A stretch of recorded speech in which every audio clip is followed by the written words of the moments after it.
Well, the Actors and Writers Guilds are still on strike right now, but there is some good news for the thousands of workers who are kind of in that entertainment ecosystem.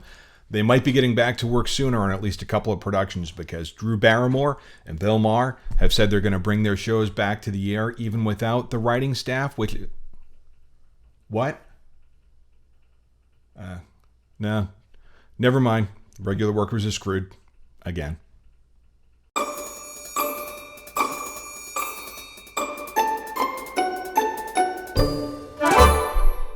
Hey folks, Mark here with the Rational Workforce. Thanks so much for tuning in. We've had a little bit of a hiatus. My day job's gotten a little crazy the past couple weeks, but we're back. We're getting back into our regular groove and sticking with the content of the channel. We want to talk about something that's really been impacting a lot of workers and a lot of good, hardworking people that have really not been receiving the attention they should be receiving through all of this. So the SAG-AFTRA and the Writers Guild of America strikes have been impacting Hollywood. They've been going on for months and months and months.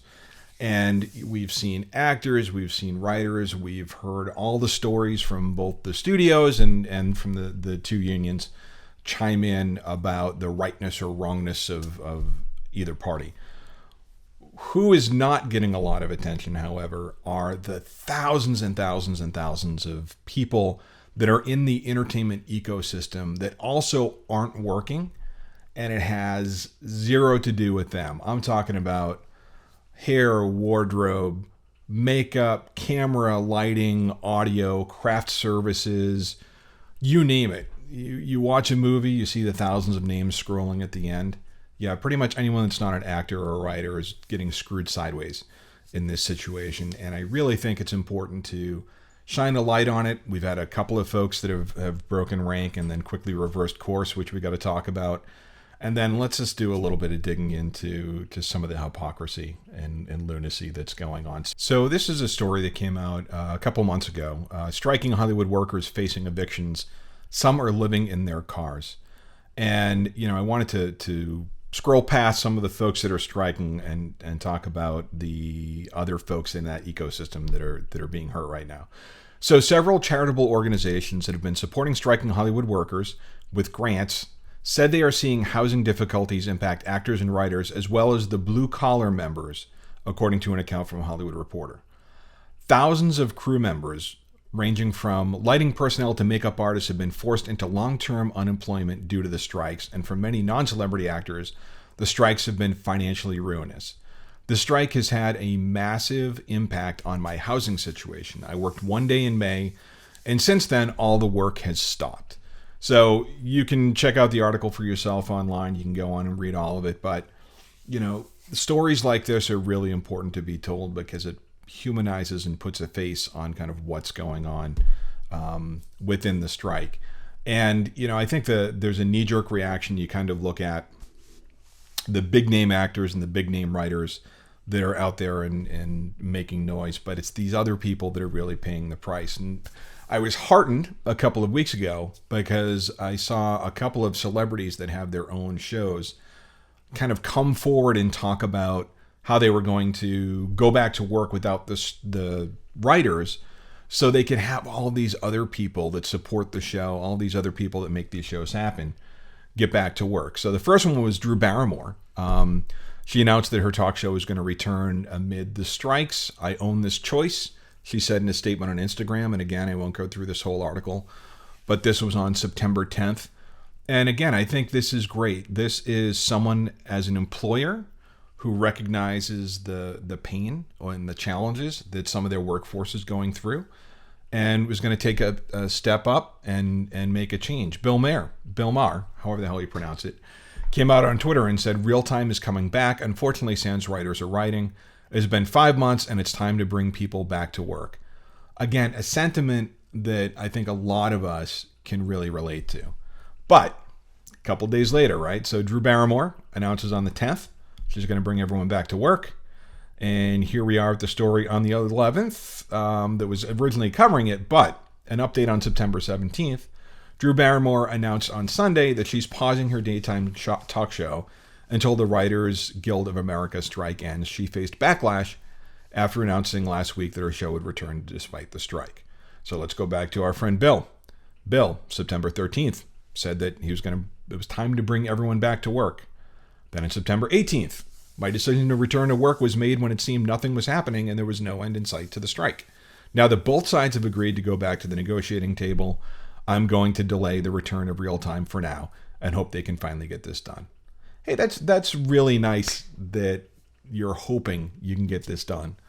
But for the folks who had their hopes raised because you publicly announced that you were going to bring them back to work, now they've got to wait, I don't know, a couple weeks, a couple months. Like, what is the appropriate time frame for these blue collar workers to suffer before it's time to kind of put some of the bullshit aside and actually get them back to work? It's an interesting sliding scale when you kind of look at what's going on in Hollywood. Yeah, I think for a lot of rank and file folks like us, I don't know, have you really missed it? I mean, we've had some incredible blockbusters this summer. We had Barbie, we had Oppenheimer, the new Mission Impossible movie was great. But, outside of Maverick and, last year, rattle off 5 or 10 movies or TV shows that really, really moved you and really made a difference. Late night talk shows haven't been on in months. Is that really impacting your life? Maybe I'm living in a bubble of my own, but for me, that answer is no. And what seems to be happening, at least from my perspective, is there is an overinflated sense of, we must do this. And if we keep holding the line, we're going to hurt the rest of America. And people are just dying for our attention and our entertainment so much that they're going to side with us. And I think maybe what might be happening a little bit in the background is that's not necessarily true. Like, look, outside of a couple of rare exceptions, Hollywood has not exactly been cranking out quality content. And, somebody like me who's been a lifelong Disney fan, a lifelong Marvel fan, a lifelong Star Wars fan, that has just been on an absolute downward trajectory and with no signs of recovering. It's been largely due to bad writing. The studio, I am 100% certain, has had a lot to do with it. But, there's not exactly a high regard for the folks who are actually paying for the tickets or signing up for the streaming services that kind of warrant some of the behavior that we've been seeing from some celebrities. And although if you're part of a union, you kind of have to toe the line. Yeah, I think it's really interesting to take a look at what some of these celebrities have to say and what they're thinking. And we're going to go to this clip from Bryan Cranston. So Bryan, I probably know him most from Breaking Bad, said this in Times Square when he was supporting the strike. We will not have you take away our right to work and earn a decent living. And lastly, and most importantly, we will not allow you to take away our dignity. Okay, so apparently folks like him aren't able to earn a decent living, and he's losing his dignity. Let's take a look at what Bryan Cranston's net worth is. He's got an estimated net worth of $40 million as of September 2023. So, I can absolutely see how the previous regime and existing contracts have really hurt him, because I don't know how anyone can survive off of $40 million. It's really staggering. And, okay, maybe there's a little bit of an okay boomer vibe going on there, right? Let's take a look at somebody a little more contemporary, our dear friend Rachel Zegler, the future Snow White. Let's see what she has to say. If I'm going to stand there 18 hours in a dress of an iconic Disney princess, I deserve to be paid for every hour that it is streamed online. Okay, so if she's going to spend 18 hours a day filming for a few months, wearing a dress, what a hardship, she should get paid for in her estimation, she should get paid for every minute that her show is streaming online. Again, let's take a look at how badly she's hurting.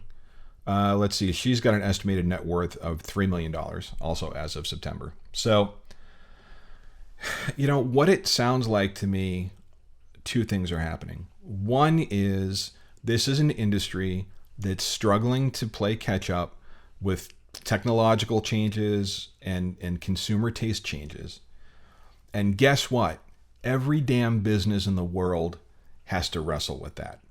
So you can evolve new business models, you can evolve new ways of doing things, or you can hold a gun to the head of the people that are paying your bills and insist that they move the world to wrap around you. Now, again, I did a video earlier on some of the AI aspects that they were pushing back against, and I wholeheartedly support them on some of these things.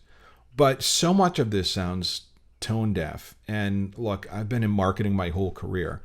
We've had nothing but massive changes hitting my vocation every couple of years, and we've got to adapt to it, right? So this feels like a group of people that are reluctant to adapt to changing technology and tastes. The second thing that's most frustrating, one of the biggest disconnects that I see in the writers and actors strikes and the rest of America who buys the tickets, is that most of us bust our ass to be able to make ends meet, yet we are still profoundly grateful, and we know how blessed we are to have an opportunity to make this living and to provide for our families. When we see folks like some of the spokespeople for the actors and the writers, we see people that make 7-8-figure salaries and they still feel like they're owed more and they're being taken advantage of. And until you cross that divide, until they get their heads around just how monumentally blessed they are, they're not going to get the level of sympathy that I think they expect. And I think you're going to continue to see it at the box office. That's my opinion. We'd love to hear what you think. Drop a note in the comments below. And if you like what you saw, click like, click subscribe, ring the bell, do all the things. We'd love to keep the channel growing. And we'd love to give you more of what you want to cover. So we'll have more on this as it unfolds, but I really appreciate you checking in, and we will see you on the next one. Thanks a lot, folks. Bye.